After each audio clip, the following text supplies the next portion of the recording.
జగన్మోహన్ రెడ్డి గారు ప్లస్ విజయసాయి రెడ్డి గారు వైజాగ్ మొత్తం దోచేశారంటారు. అది నిజం లేదంటారా?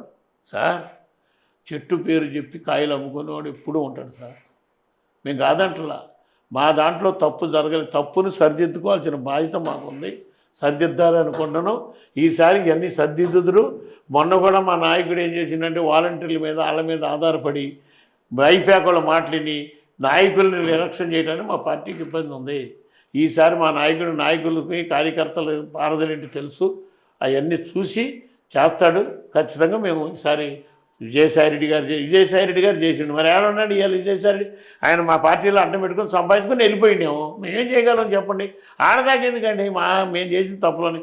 ఆడెవరన్నా ఆడకృష్ణని తీసుకొచ్చి మేము రాజ్యసభ ఇచ్చాం, జయమంగళ వెంకటరావుని తీసుకొచ్చి రాజ్యసభ ఇచ్చాం, డొక్కా మాణిక్య వరప్రసాద్కి ఎమ్మెల్సీ ఇచ్చాం. ఈ ఎవడెవడికి చేసి మేము తప్పులు చేసుకుంటూ వస్తున్నాం. అవన్నీ వాళ్ళంతా మాకు ఇవాళ శత్రువులు అయ్యారు.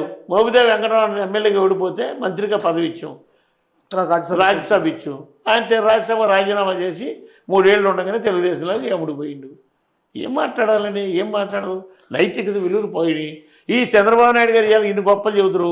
అటు మరి ఆయన 2014లో ఆయన గవర్నమెంట్ వచ్చినప్పుడు మా ఎమ్మెల్యేలు కొనుగోలు చేయలేదండి? కొనుగోలు చేసి మా ఎమ్మెల్యేలకి మంత్రి పదవి వేయలేదా? ఆయన నీతి నిజాయితీని గురించి చెప్తారేంటండి? నీతి మాట నిలబడటం అనేది ఉంటే జగన్మోహన్ రెడ్డే.